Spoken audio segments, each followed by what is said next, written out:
Yabun, welcome back to our YouTube channel. This is our friend Lunga, Lungster. What else do you go by? Grandpa Shark. This is my friend Lunga. Lunga, guys. Grandpa Shark, Anio. Just Lunga. Okay, so last week you watched Sim having an interview with Tendo and they were discussing about their experiences in middle school. This week I am with Lunga and we'll be discussing our experiences with teaching high school. So we are doing this series with teaching just so we can help ease the nerves of people who are coming in and ease the nerves of people who are already here and changing schools, because some schools or some provinces change schools every year. So maybe this will be a nice back up a nice video to check before you change schools. Okay, so I wrote some of the questions down. I will be reading these questions and we will try and answer them both equally. We have sort of 5 questions and then we close off. I hope it is enough, useful, and hope you enjoy the video. Let us start. Question 1.1. Lunga, what was your initial reaction when you found out you'd be teaching at a high school? Yo, I was super scared. So I've been in Korea. This is my 3rd year now. Mm-hmm. First year I had 3 elementary schools. And so I started teaching high school last year. So I had 2 high schools, a co-ed and an all-boys high school. And my initial reaction was hey bruh, I'm scared. Also I'm short, physically. So I am as tall as my elementary students. So my first reaction was, hey bruh, these high school kids are so tall. Are they even gonna respect me? Also in elementary I teach words and expressions and in high school I imagine it's gonna be a bit of a jump. So literally first reaction was I was scared, and I remember first couple of people I texted were you. I texted Udu, me shout out. I texted Tendo, just to ask for some advice, and also just texted a couple of other people that I knew that were teaching school. So yeah, initial reaction was scared. Rightfully. Very scared, yeah. What about you? So mine is the opposite. I had no choice. So when I arrived here, I was told not even, probably a few weeks is even a lot, days, that you have a high school and it's all boys. Bear in mind, so throughout the preparations of coming to South Korea, all I'm thinking is I'm teaching elementary, lesson planning elementary. I've just prepared myself to teach elementary. And then I get there, they're like, nope, you have 2 elementary and 1 high school. Yo! I don't think anyone can ever mentally prepare you for that, because you're just what do you mean? I'm not ready at all. So normally in situations like that, I get really stressed to a point where I just stop stressing, to a point where I just get la ring. So that's how I walked into school, hey, I don't know, I'll see when I get there. And yeah, that's literally my reaction. I got there and I just winged it and took from what they gave, waited for them, and then that's how I carried my first day at my all-boys school. Wait, so can I just ask a follow-up question? Yeah. So what sort of preparations did you make leading up to the first day? So you know that my first class is coming up, I'm about to teach this, and so how do you start even preparing for that? Is now I'm gonna ask you that question, because I don't even think I had anything prepared. I had my introduction and then no online. So it's my first time teaching in Korea, teaching generally, first time teaching high school, and it was during COVID, so they had online classes. That was, I genuinely, so you can't even prepare games, you can't prepare lesson material. So if I recall properly, I had done an introduction class and something small to cover the time, but I know for sure that I came in hey, I don't know what's going on. The online teaching, and then they were also new at it, so that was also a bit chaotic. So it's that chaos, there's COVID chaos, and there is the chaos teacher who must teach high school. So I definitely walked in there with my introduction, and that was it.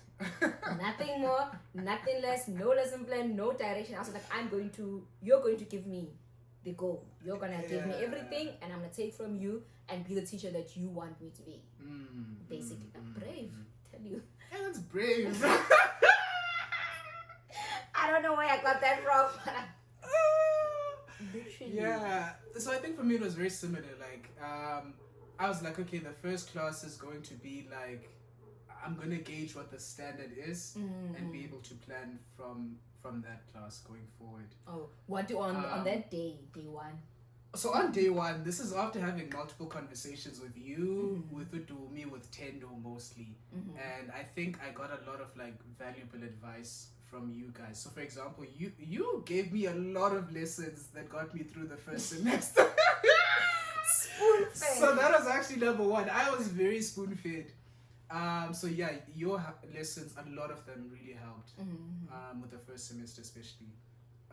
Advice from, because Utendo was like, hey brah, just make sure that there's interaction, because with elementary it's a lot of like listen and repeat, whereas with high school they need a bit more engagement and like interaction. So you don't want to be like, this is the word apple, tree, banana, because so because then they disengage very quickly, like you lose their attention when you do that. So yeah, he gave me advice in terms of like make the lessons engaging, exciting.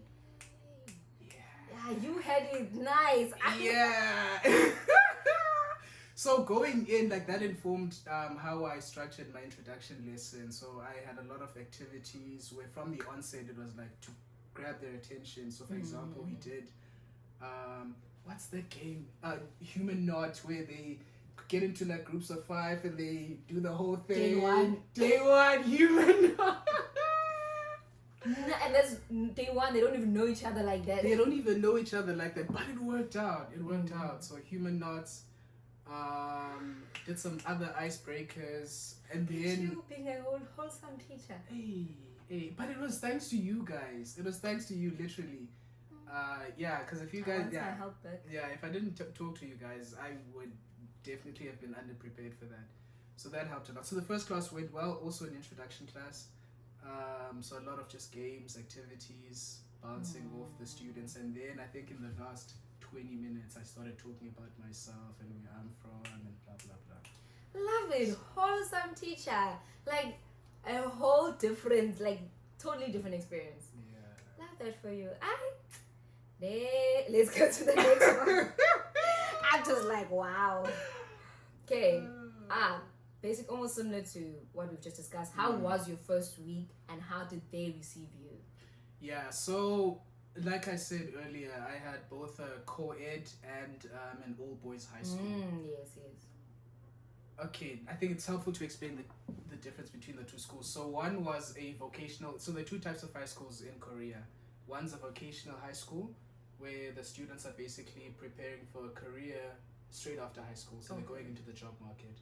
And then the second is an academic high school, so that's the type where they are preparing to go to university and further studies. Okay. Yeah. So, So my co-ed school was a vocational high school. Okay, so generally vocational high schools, the English level isn't that great. And with academic high schools, the English is normally like good enough so that we can have a back and forth conversation with students. So to then answer your question, the experience with the all boys high school was it was nice, bro. It was super nice. Like the boys had energy, they're very respectful, very kind, and they participate in class. Teacher, so happy to see you. Like their energy fueled me. Like literally, we were just talking about this before we started filming. Right. Yeah, about how sometimes you go into a class just like with low energy. Yes. But just the energy from student, it energizes you. So literally, that's the experience I had with the students from that high school. The students from the co-ed school, that was a bit of a struggle. Because the English level was very low, and when the English level is low, it's very hard to just get them excited about English. And this is also a conversation that I had with one of my co-teachers. He's like, hey, Brad Lunga, when the English level is low, there's really very little that you can do. Yeah. I mean, you can try and structure lessons so that they're game-focused, game-centered lessons, just so they're having more fun, engaging. But there's only so much that you can do to get them interested in English and actually participating. Yeah, the speech. Yeah, but whereas with academic high schools, the English level is already like up there, and they barely have the goal of going to university, so they're pushing themselves that much harder to engage with English. So yeah, really good at the academic high school. Yeah, first day at the co-ed school, bruh. I walked into class, had a very similar experience to what a friend of ours, Dumi, had. Yeah. Walked into class, girl had a pillow and a blanket. She put, like, and at that point, I thought of what Dumi said. She was like, it's not it can't be me. There's no way it's me. It cannot be. It cannot. It's not personal. It's not personal. It's not me. Yeah, I knew from that day with the co-ed school that it was not me. At least you had knowledge, at least up had before you walked into the situation. Yeah. Because now, wow, you're a whole pillow. Yeah, it can't be. Yeah. Definitely. Nice. Thank you. Over to me, literally. So this is the first week. So this is our first week teaching high school. My boys, exact same. They were. I even remember their eyes when I walked in. They were just looking at me like, yeah, like whatever you, whatever you say, teacher, or whatever you say, you've got it. Like they were just fascinated, and they were just like, oh, that energy, like that was. I walked out of there going like, yeah, this is where I'm meant to be.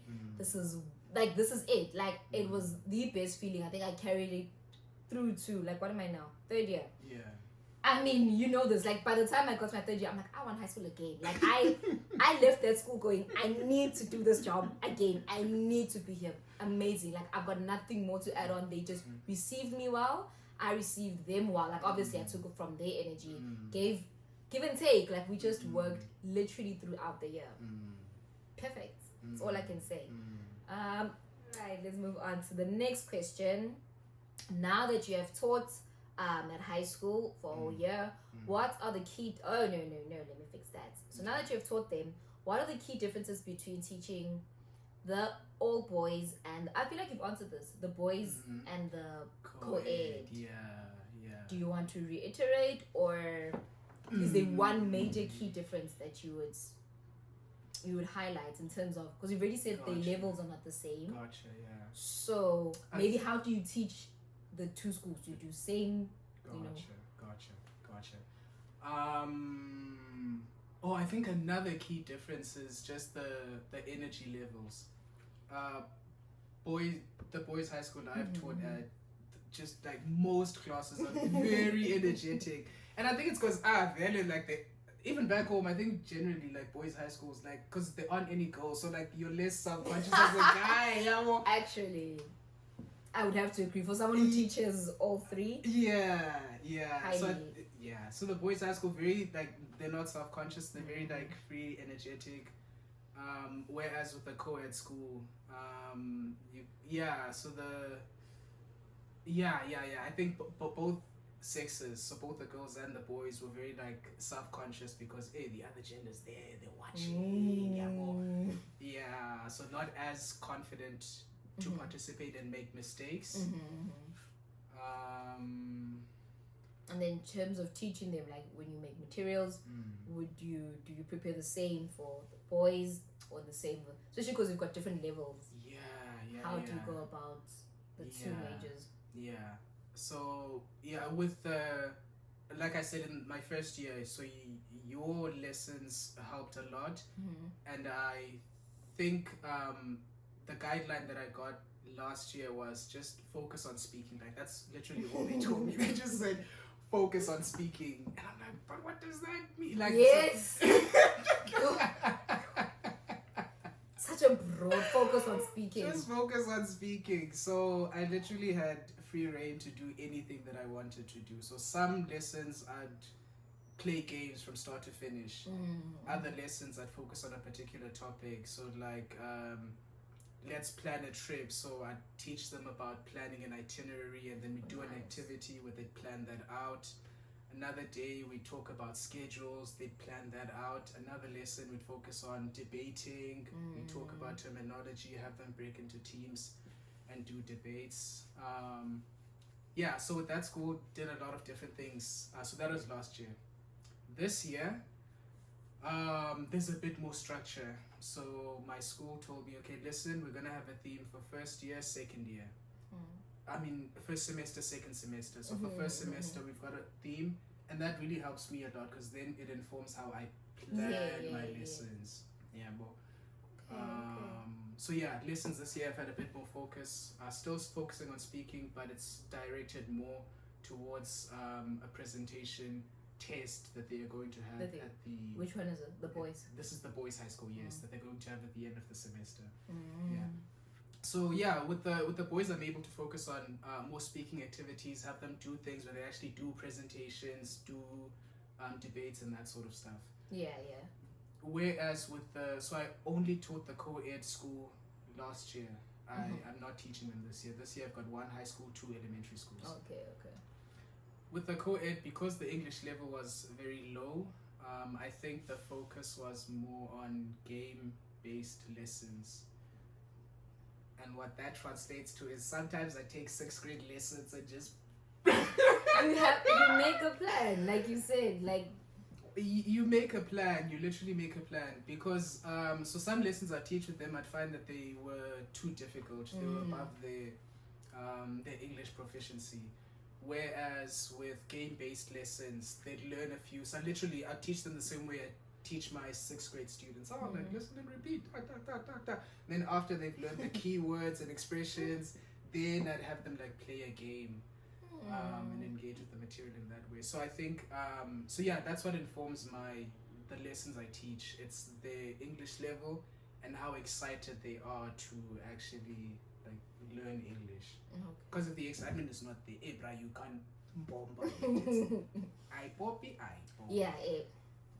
Fail is a fail. Please unlock that. In the meantime, on my side, so I have... Okay, thank you. I am currently teaching at all 3. I have an all boys, all girls, and co-ed. Differences, there's a lot is going on. So what I generally do is what I teach at the boys, I teach at the girls. The difference is the boys will have all the energy and just make a rush all the time, but they will enjoy the lesson. The girls are much more, they sweet, they are relaxed, they will do everything. So they do everything, they formal. They will, you said, teacher, do 1, 2, 3. They will do 1, 2, 3, put their pens down and relax. So, which makes it a bit easier. So in terms of making material, because I'm like, copy, paste, copy.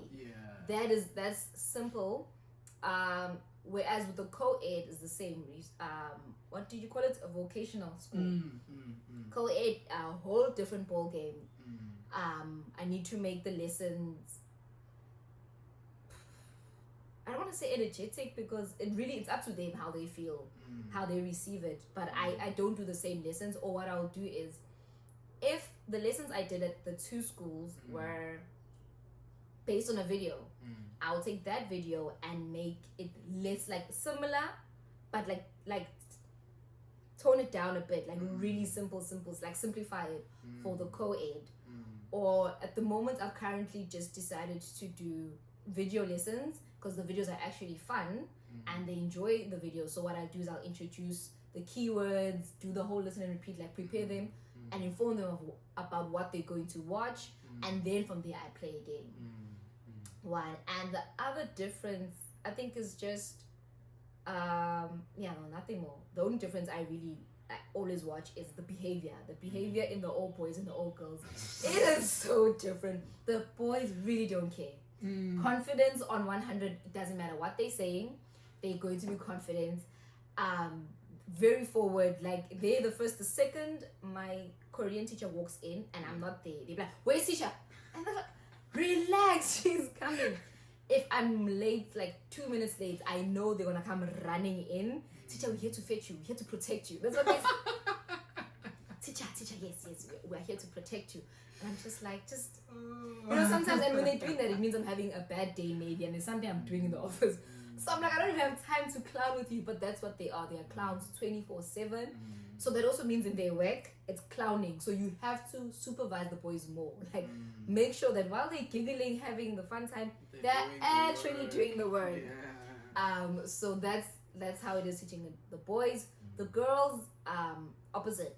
They're sweet. They're also quite funny. They're clowns.